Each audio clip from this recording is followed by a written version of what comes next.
On va parler de ce cas de Vincent Lambert avec Denis Safran. Bonjour, bienvenue sur le plateau de CNews. Vous êtes professeur de médecine, également anesthésiste réanimateur, Tugdual Derville. Bienvenue également, vous êtes délégué général de l'Alliance Vitae, Mario Bazac, du service police-justice. Alors, on vient de le voir, on vient de l'entendre. Les parents de Vincent Lambert ne veulent rien lâcher. Ils ont saisi la Cour européenne des droits de l'homme et le Conseil d'État. Marie, quelle est la prochaine étape maintenant ? Alors, après cette saisie de la Cour européenne des droits de l'homme et du Conseil d'État, qui avait d'ailleurs déjà été saisie auparavant, il faut justement rappeler que déjà, ces deux instances, elles se sont prononcées en faveur de la décision du docteur Sanchez et donc de l'arrêt des soins. Le 24 avril dernier, le Conseil d'État avait notamment jugé que le maintien des soins et traitement de Vincent Lambert constituait une obstination déraisonnable. Et la prochaine étape, en fait, elle concerne un autre recours, un recours devant la Cour d'appel de Paris. Une audience va avoir lieu à 17h. Les avocats des parents de Vincent Lambert, ils ont fait ce recours en référé, une procédure d'urgence pour en fait tenter d'assigner l'État français à appliquer les recommandations de la CIDPH, la Convention internationale des droits des personnes handicapées. Ce comité de l'ONU, c'est en fait la seule organisation qui est allée depuis le début dans le sens des parents de Vincent Lambert en se positionnant en faveur du maintien des soins dans l'attente d'un examen sur le fond du dossier. Un jugement va donc avoir lieu et si jamais la décision est ensuite favorable, eh bien ce jugement il pourra peut-être permettre une interruption de la sédation qui est en cours. Et ce qu'il faut rappeler, c'est qu'en parallèle, 2 plaintes ont également été déposées par les avocats des parents de Vincent Lambert. Une plainte pour des poursuites pénales en l'encontre du docteur Sanchez, le médecin de Vincent Lambert, et une plainte également devant l'ordre des médecins pour demander la radiation du docteur Sanchez. Mais cette plainte-là, elle a peu de chances d'aboutir puisqu'en fait, seules les autorités compétentes peuvent traduire un médecin devant la chambre disciplinaire. Denis Safran, imaginons que les parents de Vincent Lambert obtiennent gain de cause, c'est-à-dire que même si la sédation a commencé, on peut faire machine arrière ? Alors, bien sûr, on peut faire machine arrière. Tout dépend de l'importance, de la profondeur de la sédation. À partir du moment où... C'est-à-dire que les heures comptent. Voilà, on met en route une sédation, on va entraîner... en général, une certaine dépression respiratoire. C'est-à-dire que la respiration va se ralentir, donc l'oxygénation du sang va également diminuer, donc l'oxygénation du cerveau va par là même diminuer, et cela va entraîner éventuellement des lésions cérébrales. Donc il y a un certain moment où la situation devient irréversible. Alors on ne sait pas où nous en sommes actuellement, ni quelle est la nature de cette sédation. Enfin, c'est encore probablement réversible, mais on ne peut pas l'affirmer. Tugdual Derville, on va revenir sur les propos qui étaient très véhéments des parents de Vincent Lambert.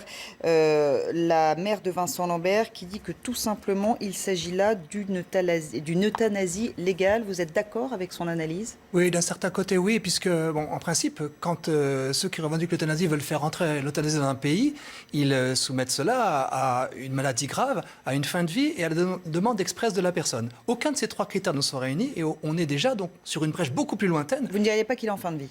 Bien sûr, il n'est pas en fin de vie, enfin, il est en train de le devenir, mais vous savez qu'on a déjà interrompu son alimentation avec très peu d'hydratation pendant 31 jours en 2013, et Vincent Lambert a résisté à cela. Et ses parents demandent qu'il ne soit non pas dans un centre qui est essentiellement de soins palliatifs, où les personnes vont là parce qu'ils vont terminer bientôt leur jour, qui sont en fin de vie, mais dans un centre spécialisé pour les états comme le sien, les états dits neuro-végétatifs ou post-relationnels, où la personne n'est pas dans le coma, elle se réveille, elle s'endort. Elle a des expressions qui sont indéfinissables. Vous avez peut-être vu des vidéos où Vincent Lambert suit du regard des choses peut-être. Il ne peut pas exprimer, mais on peut lui exprimer de la tendresse. Et il a des émotions. Et donc, effectivement, à partir du moment où on le sédate, eh bien, on coupe toute cette relation. Et derrière les propos très forts de Madame Lambert, moi, j'entends quand même la détresse d'une mère qui demande qu'on prenne soin de son enfant. Il n'a pas de machine. Vous n'y voyez ni obstination ni acharnement, comme le dit l'autre partie de la famille. Oui, c'est vrai que ces situations sont terriblement difficiles à vivre pour les familles des 2 côtés, de toute façon. Et le conflit familial est né justement d'un arrêt de cette alimentation qui a été fait sans prévenir les parents, je le rappelle. Ils s'en sont rendus compte eux-mêmes au bout de 20 jours. On peut comprendre leur colère. Mais surtout, moi, ce que je vois derrière, c'est effectivement, vous parliez du mot euthanasie, l'inquiétude de quelques 1700 autres patients, ou plutôt leurs familles, leurs proches, leurs soignants, dans des établissements spécialisés, parfois à domicile, qui se disent « qu'est-ce que la société nous dit ?» Est-ce qu'une personne dans un état de grande, lourde dépendance, avec un si lourd handicap, est-ce que ça veut dire qu'il faut faire en sorte qu'elle meure? Parce que finalement, c'est vrai que cet arrêt, non pas d'une machine, hein, d'une gastrostomie, qui est une intervention au départ chirurgicale légère, mais on maintient simplement, on remplit cette poche pour que la personne soit nourrie. Est-ce que cette gastrostomie est disproportionnée alors que c'est ce qui permet juste à Vincent de vivre? Et qu'est-ce qui risque de se passer au-delà des conséquences de la sédation qui a été évoquée sur le plan médical? Mais c'est qu'au fond, en baissant l'hydratation, ce qui a été annoncé, eh bien, on fasse dysfonctionner les reins et puis qu'on fasse s'arrêter le cœur. Et c'est donc une mort programmée. Et on peut comprendre la détresse des familles qui disent prenez soin de notre enfant et prenez soin de lui dans un établissement adapté à sa situation, pas dans un lieu où les gens sont là en général pour finir leur vie. Alors pourtant, aucun des médecins qui a soigné Vincent Lambert ne s'est opposé à l'arrêt des soins. On enterre Hippocrate, a dit tout à l'heure sa mère. Qu'en pensez-vous?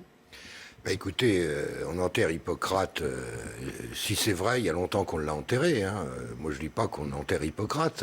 La loi Leonetti de 2005 et la loi Claes-Leonetti de 2016, qui a complété la loi de 2005, spécifient bien qu'en cas de soins devenus déraisonnables, on pouvait, sous conditions d'ailleurs parfaitement encadrées, cesser des soins devenus vains, si vous voulez. Oui, c'est ce mot-là qui avait été utilisé par ces médecins. Vincent Lambert subit une obstination déraisonnable. Voilà, une obstination déraisonnable, des soins devenus vains, c'est-à-dire des soins qui ne peuvent plus améliorer une situation.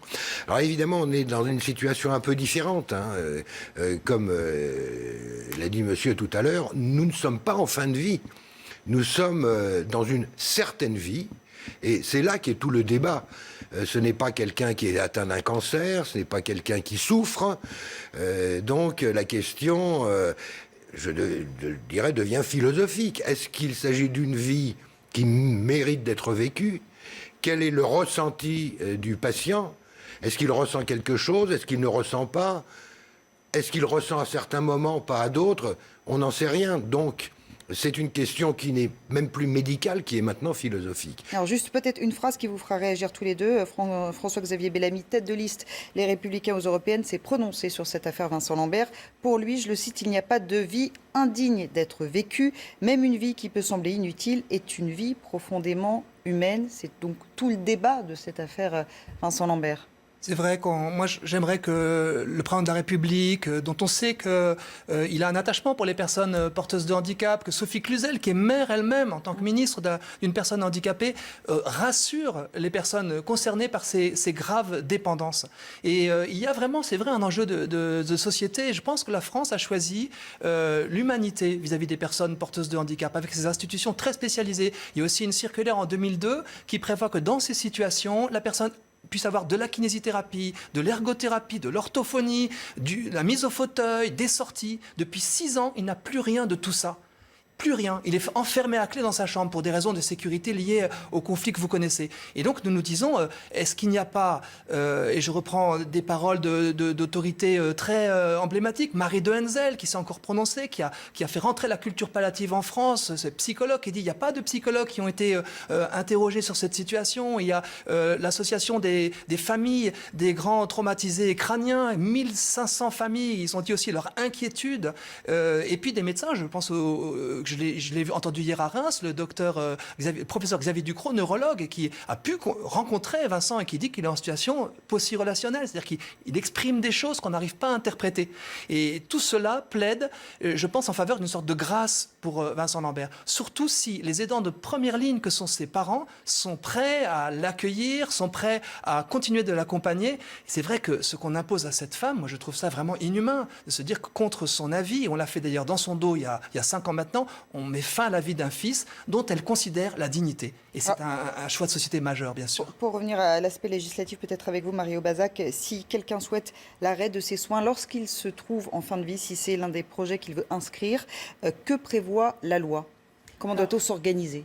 Alors effectivement, hein, il faut en fait laisser un avis écrit et c'est ce qui pose problème. Il faut rappeler que dans cette affaire, par 2 fois, le Conseil d'État il s'est prononcé en faveur de l'arrêt des traitements en se basant notamment sur le témoignage de Rachel, la femme de Vincent Lambert, qui est aussi sa tutrice et qui a expliqué que Vincent Lambert n'aurait pas voulu de cet acharnement thérapeutique. Il lui a dit à l'oral, mais il n'a pas laissé de traces écrites. Et la loi Leonetti le dit, il faut effectivement une trace écrite. Voilà, donc c'est toute la question, c'est un débat philosophique, comme vous le disiez. Oui, mais c'est un problème crucial. C'est pour ça qu'aujourd'hui, la loi donne la possibilité, et d'ailleurs c'est recommandé, de laisser des directives anticipées, de désigner une personne de la famille comme personne de confiance, ou une personne étrangère à la famille d'ailleurs, qui va pouvoir exprimer les désirs du patient ou de la victime antérieurement à son état. Parce que finalement, c'est la volonté de la victime qui prime.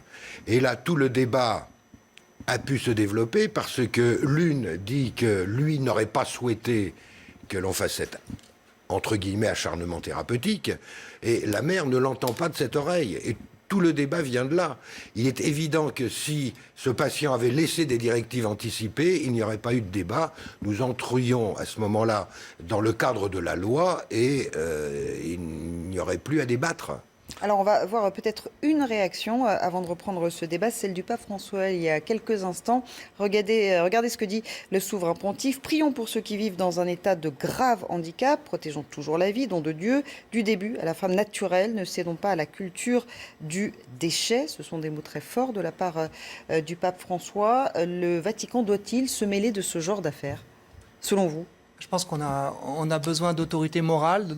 On a besoin que nos autorités publiques soient aussi des autorités morales au sens où la façon dont nous traitons les plus fragiles eh bien, manifeste aussi la façon dont nous nous voyons nous-mêmes. Est-ce que nous nous voyons dans notre toute-puissance, dans notre bonne santé, ou bien est-ce que nous nous considérons comme dignes, même fragiles? Et là, il y a un enjeu effectivement de société majeur, mais qui n'est pas réservé aux religions, mais à chacun. Et c'est vrai que derrière la figure de Vincent Lambert, qui malgré lui est devenu emblématique, eh bien, il y a cette question de la vulnérabilité. Et puis, ce qui est encore plus complexe, c'est que vous évoquiez les directives anticipées. Nous, Alliance Vita, nous les encourageons, nous en diffusons, parce que c'est très difficile à rédiger comme ça, ab abstracto, sans savoir ce que l'on a.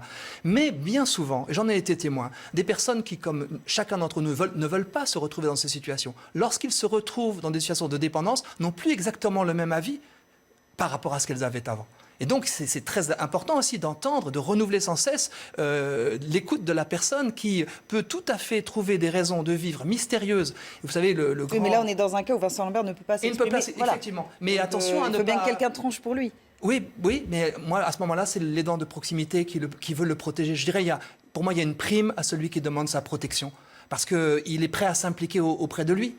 Et vous savez que, par ailleurs, vous connaissez sans doute les études du professeur Stéphane Loret en Belgique, qui montrent qu'en sortie de situations qui sont exceptionnelles, de ce genre de situation, c'est extrêmement rare, mais les personnes, pour l'essentiel, avaient trouvé une raison de vivre dans ce qui nous apparaît à nous complètement inhumain quand on le voit de l'extérieur. Et donc, le mystère du sens de ces vies, c'est peut-être justement qu'une mère continue d'aimer son enfant et de prendre soin de lui. C'est ça peut-être le mystère à respecter pour que ces personnes qui sont comme très emblématiques dans nos sociétés eh bien, disent où est la priorité d'une société comme la nôtre, la protection des plus vulnérables, de ceux qui sont exclus.